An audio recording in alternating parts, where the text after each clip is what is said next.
Hello, my name is Taylor and I am a financial coach, and I'm here to tell you guys how to set up a sinking fund, a revolving savings account, a yearly random spending account in Monarch Money. And if those are all new terms to you, stay tuned because I'm going to show you what that is, what it means, and why it's one of the most important things that you can do for your budget. So before I get into all that, I do want to explain how important the idea of a sinking fund is. So when my clients normally sign up to do financial coaching, they're always going to tell me like, hey, when you look through my last 3 months of expenses, I just need to let you know that it's been some weird months. Those aren't usual months. And I hear this every single time.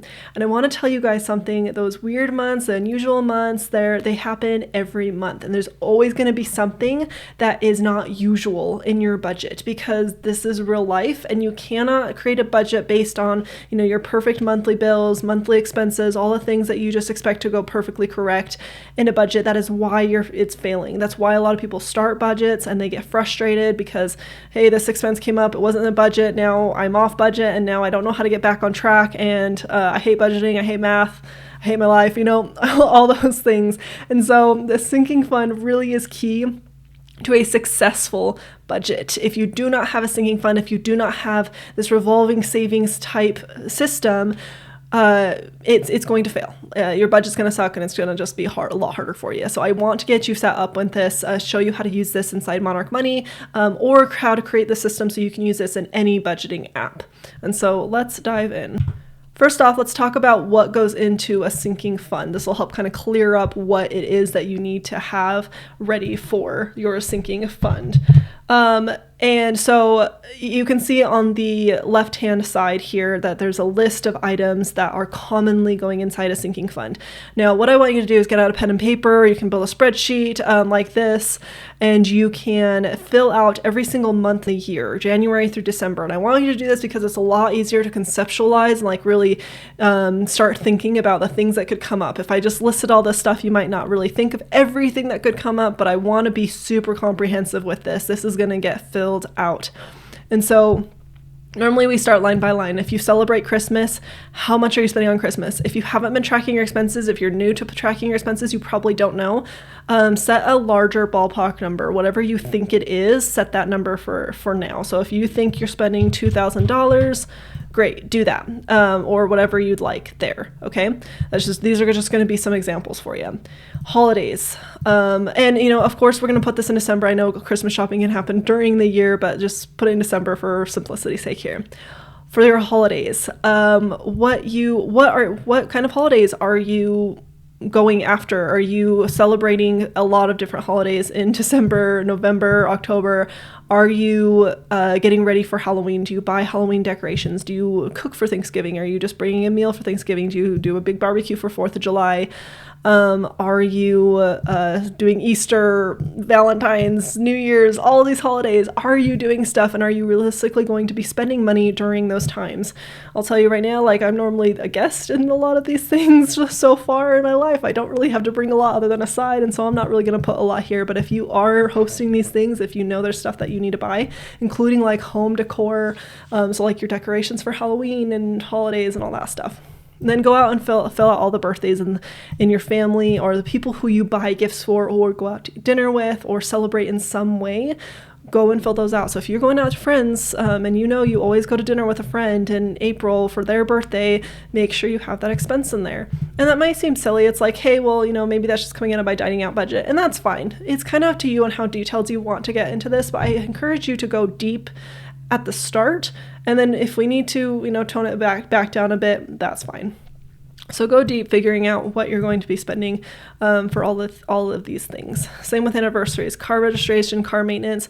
This one you might not know when you're going to get car maintenance, so it's oil changes and tire rotations and all that stuff. You might not know when that's going to happen, or maybe it's every 3 months or 6 months or a year. You can kind of set that cadence. You don't need to put it in the exact month it's going to happen. That's okay. Just even if you don't know when it's going to happen, you can always just throw it in January and leave it. Don't worry about it. Just in your list, or have in your columns as you're writing this out, just a sometime in the year column, right? So don't get too bogged down on which month it's going to get into. For travel, if you are regularly going to, to visit parents outside of state for Christmas or something. It's something that you are regularly doing, not like your one-off trips are going to go in here. The one-off trips are going to be a separate savings fund, and that's fine, like your cruise that you're going on. But if you always do something around June, July, if you're going somewhere for the holidays, put that in the sinking fund here. Tickets, clubs, passes. So if this is stuff like, if you go and buy ski passes and they're, a few $1,000s, or if you are going camping a lot in the summertime and you're going to spend like $500 on, I don't know, gas and camping fees. You can tell I camp a lot. You can put that all into around the season that you're expecting, and any other kind of subscriptions that you have. And then going into subscriptions and bills, so this is like your Amazon Prime, any memberships that you have, or like if your car registration comes out every 6 months, those are things that you can put in here. So yeah, if your car registration, I meant car insurance or some other insurance policies, if those are coming out once every 6 months, you definitely want to put those in there. And then anything else that you can think of, so like your Amazon Prime subscription and all that stuff. If you have medical needs that are going to happen every few months, for example, I have contacts, so I'm going to get new contacts like once every probably 6 months if I buy them far out, kind of thing. And then tech, if you are constantly upgrading your tech, maybe you get a new phone every year, maybe you are, maybe you don't know when you are going to be upgrading your computer or TV or gaming system. Maybe you don't know, but maybe you want to start setting money aside for that just in case you do need to do that this year. Start setting aside. If you know you're going to have to spend $1,000 on a new laptop, go ahead and put that in there. And then home repairs, same thing. You might not know what's going to happen, but you want to be putting money aside for little incidences that are going to come up, any maintenance that you have on your house. So like changing air filters and all that stuff. Seasonal clothing, or like back to school shopping, or getting the swimsuit for the summertime, getting new sweaters during the wintertime. If you know you're going to do this kind of stuff, put it in here. Put that kind of all of these things in here so that you don't throw off your monthly budget. You might have a monthly clothing budget, but you might spend a little extra in certain times of years, and it's great to prepare for that. Tuition, books, extracurriculars, just a few more ideas on how to create a sinking fund and what to put in there, okay?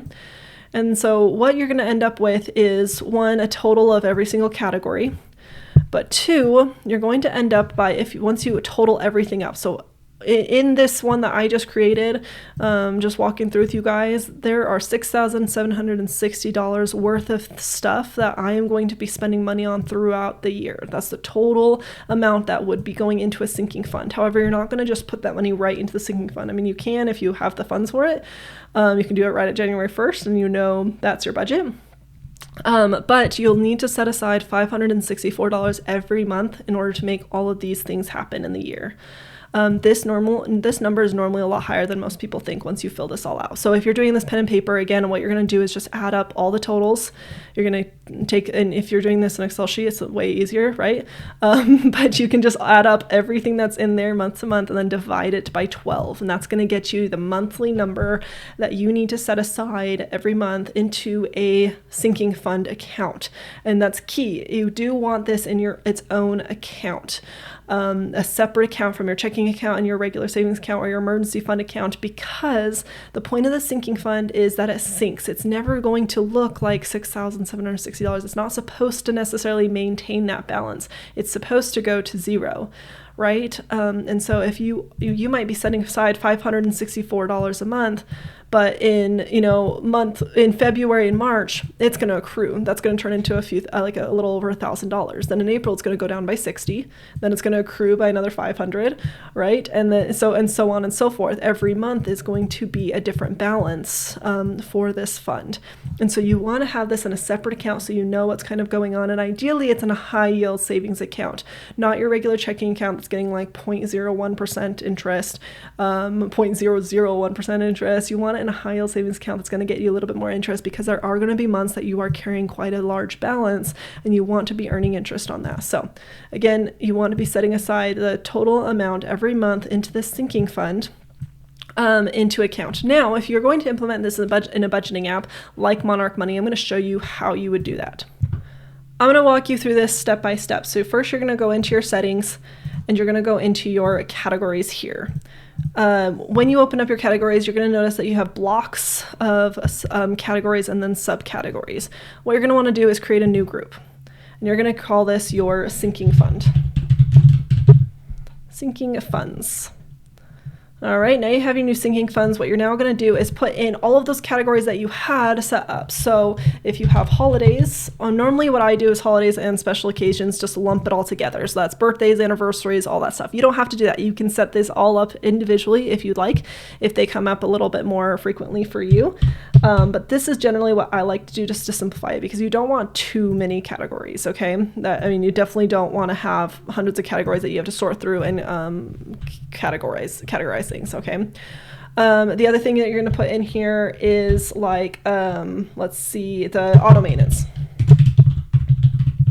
Make sure I spell auto maintenance correctly, home maintenance, or whatever you want. And of course, you want to set the emoji to be whatever you want it to be. I have a lot of fun with these emojis, so I really enjoy that. And so what else is there? A few other categories we can put in, and I'll just add those really quickly here. Okay, now that we have those, what we're going to go in and do is go into your budget, and you're going to scroll down until you see your sinking fund. So we're just going to scroll down here, and you're going to see your sinking funds. And you can move this up higher so it's above all this stuff. You can totally do that. So now we're going to set the amount that you're going to put in your sinking fund. So you're going to take whatever you spend on holidays and special occasions and divide it by 12. So let's say for this one, it's 120. This one, so that's $1,200 a year, right? We're going to do 50 on auto maintenance a month, ski passes, seasonal clothing. Let's just do another 100. Now I'm just throwing numbers in, guys. Okay, so now you have these numbers. Now remember, we're not spending these this month. We need them to roll over. We don't want them to disappear every month. And so what we're going to do is go onto settings and turn on monthly rollover. And I'm going to set this back so you can kind of see what this looks like. But normally when you set up your budget, you're going to just put it for whatever month you're currently on that you started your budget. But I'm just going to put these on for the last budget so I can show you what that rollover looks like. But you're going to turn on the rollover, keep it on the current month, and then go through that with all of these guys, every single one. Now that you'll notice that these little categories now have a little rollover sign. And you'll notice when I highlight over it, it'll give you options. It'll give you a breakdown of rollover from last month, your budget, and then what you actually spent. And so if I were to have implemented this in October, say this is the current month, and I did the same thing, we're going to do 120 here, 50 here, and 100 here, right? Now we're going to notice in this new month that they're now rolling over. You can see now there was a rollover of 120 last year. Now last month, and now this month it's 240. And so this really helps you build up your savings in Monarch Money. Of course, you do want this money to be also sent to a separate account, but that's not going to show up in your budgeting app. You really want it to show up in your category. So when you do have that expense, when you do finally get those ski passes, it's going to subtract from this fund, not the $100 that you're putting aside every month. So that's how you use the rollover feature in Monarch Money. It's very, very useful. What you want to make sure you're doing is not putting these into the negative. If you have a negative balance, you want to be replenishing that balance as fast as possible so that you can actually trust that you have money in these rollover categories. So that's it. That's how you set up a sinking fund. That's how you use one outside of Monarch Money as well as inside Monarch Money. If you're not using a budgeting app, again, you're just going to be setting up accounts, sending money month to month, and using that money. Again, also, you want that savings account to make sure that you can withdraw the funds. You don't want to put it in a CD or something that locks up that funds. You want to be able to get to it every month, so when those expenses come up, you can pull from your sinking fund. Having it in another account is really a game changer. But as you saw in Monarch Money, it's also really easy to track that in a budgeting app, and so that it can help you figure out what you have in each individual category. So if you enjoyed this video, please like, subscribe, join the channel so that I can continue to post these videos about different financial topics, as well as diving deep into Monarch Money. I'd love to add more budgeting apps into this. I do spreadsheets, YNAB, every dollar with my clients, and so I'll definitely be adding more tutorials on how to do this kind of stuff with other budgeting apps as well. So look forward to that, and thank you so much.